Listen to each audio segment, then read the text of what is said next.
Hello everyone. Today we will be dealing with the second part of the chapter, that is we will be here first beginning our lecture with the public distribution system. Now what is a public distribution system? As the name suggests, that this distribution system has been started by the government of India through some special agencies like the Food Corporation of India, and the main task or the main aim of this distribution system is to basically target the right people who need help from the side of the government. Basically we are here talking about the people who are either poorest of the poor or either who belongs to the category of below poverty line. So public distribution system is a mechanism or an integrated system through which this distribution of essential commodities like first food grains, second sugar, third kerosene oil is provided to these people for a minimum, for the minimum standard of living, for maintaining that, and for the reason that these people since cannot afford these essential commodities on their own. So government is trying to promote it through these systems. Now as we had discussed earlier also in the previous lecture, there are certain ways through which the government is procuring and helping these people in every possible aspect it could. The first one we discussed earlier was regarding with buffer stock. The second one we discussed was regarded with minimum support price provided to the farmers. All these are some of the essential factors, or all these are some of the essential facilities which are provided to these people in order to ensure or to sustain their families, even if at the time of any natural calamity when they are short of buying, or they do not find any appropriate buyer, right. Now when we talk about this public distribution system, we have to keep in mind certain things which are continuously ongoing through these processes, and Government of India is continuously taking various initiatives, various steps in this regard. So first we will begin with what is this public distribution system and what it deals about.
Okay. So, through the public distribution system, the government of India is aiming at creation of this system through making some of the special ration shops available in our country, and these special kind of ration shops are known as fair price shops. Now, what does this fair price shops procure? These fair price shops are meant for the people who are holding a ration card with them. Now, there are three kinds of ration card that we are going to discuss. The first one is for the poorest of the poor, the second one is for the below poverty line, and the third one is for the people who are above poverty line. So, basically there are three kinds of ration shops. These fair price shops are meant for those people or those categories who comes under poorest of the poor and the people who belong to below poverty line. These people, while showing their ration card, can get concessions and are entitled for certain benefits like 35 kgs of grains are provided to them, 5 liters of kerosene is provided to them, though this is an outdated version. You won't find now kerosene in this system. Instead, since they are now promoting for using of LPG cylinders, hence this criteria has been omitted, right? And 5 kg of sugar. Approximately all over India, located in all the big towns, big cities, small cities, there are approximately 5.5 ration shops which are called as fair price shops, right? So, what are the three kinds of ration cards that we are discussing here?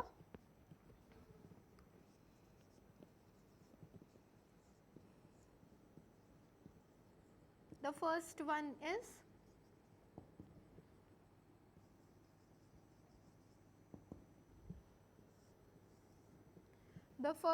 is poorest, meant for the people who are poorest of the poor. The second one is for below poverty line, and the third one is for above poverty line, that is BPL, and this is APL. So, there are three kinds of ration cards which are available. Apart from this, when did the government start thinking about the rationing of such shops and making these commodities available to the people? It started with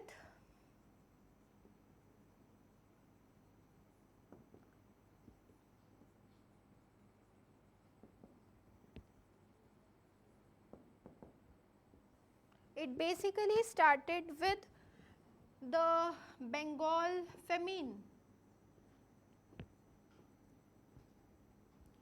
which struck in the year 1940, and due to this Bengal famine, we had already recorded this in the last lecture, that there was a huge loss of life to the people during this Bengal famine, and approximately there were many crores of households which were affected by it, and this led to acute shortage of grains, spreading of epidemics, consuming contaminated food, etc. and etc. There were certain reasons, right? ये जो rationing का idea government of India ने initiate किया था, ये Bengal famine के बाद initiate किया था, and before starting of green revolution, that is in the year 1960.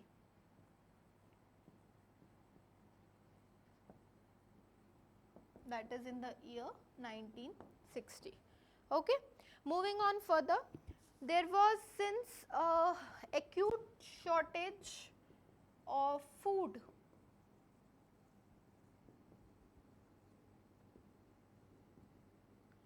and at the same time there was high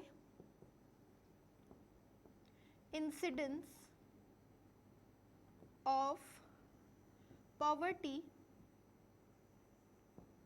which was recorded at that particular year in Bengal, because of which it was started as an initiative to improve the conditions of the people all over India, right.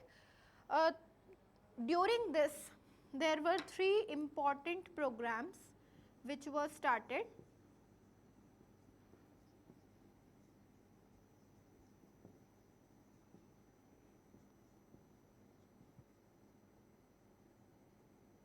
The first program was obviously that we had studied, that is public distribution system. The second one was integrated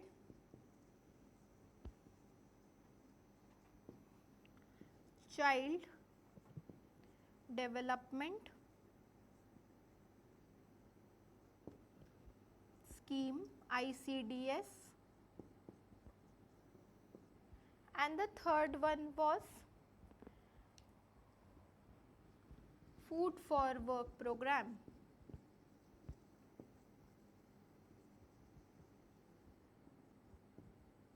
Apart from this, there have been certain programs which have been started, which have commenced, which got discontinued due to some reasons. So there are n number of programs which the government is starting, targeting different groups. Not everyone is affected in the same way. Not each and every group of the society is affected in the same way. So hence, for targeting special groups, there have been many initiatives taken and many programs which have been started. Some of the programs are definitely ongoing and continuing till now, with even the changing of the governments over the years. But apart from that, there are some temporary based programs which started in some year and later got discontinued, right.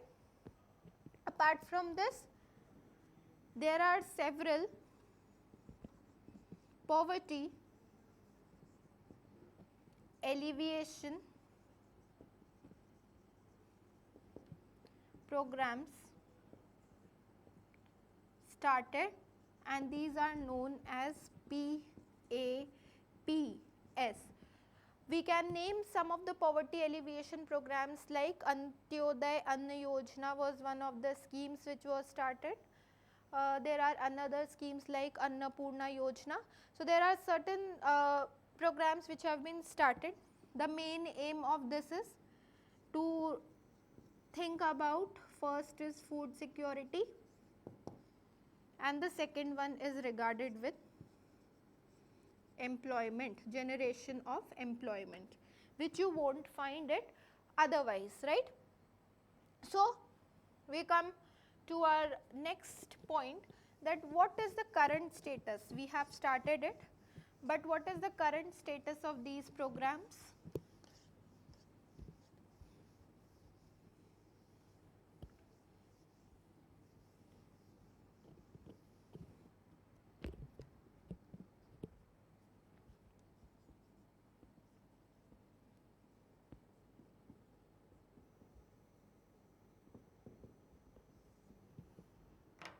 अगर हम इनके current status की बात करें तो there have been various in the different years. We should first look at in 1992 revamped PDS public distribution system was started in 1700 blocks in the country, and it aimed at, it was just localized to remote and backward areas. The second program was started in June 1997, and this program dealt with targeted PDS public distribution system, and the main scheme was to the poor in all the areas.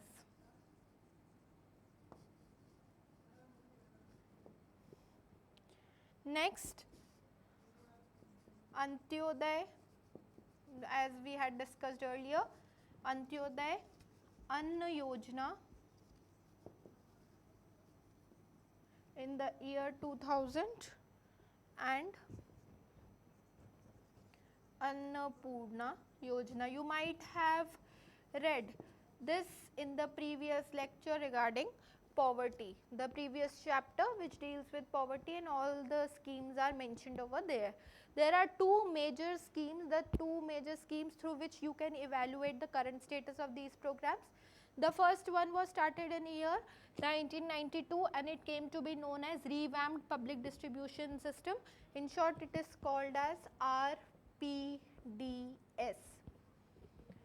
It was started with 1700 blocks in the country and the main localized areas were remote and backward areas. Then in June 1997, TPDS was started and it targeted to the poor in all the areas, right. Then there are several other schemes like Antyodaya Anna Yojana and Annapurna Yojana. What are the benefits of these schemes? Have they catered to any of the needs of the poor? Yes, indeed, there are many benefits which you can associate with these programs.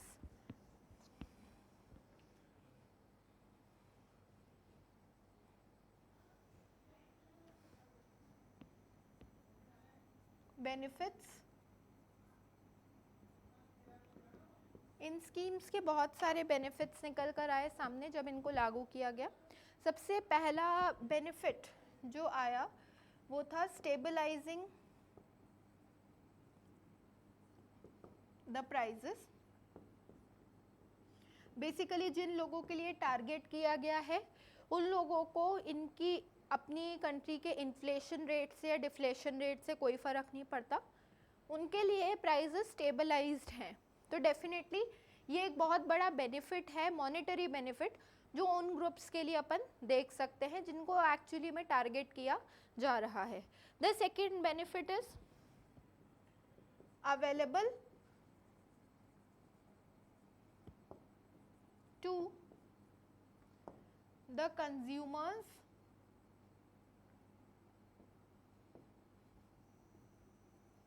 at lower prices, that is affordable prices. Definitely उन consumers के लिए बहुत easily affordable price पर मिल रहा है.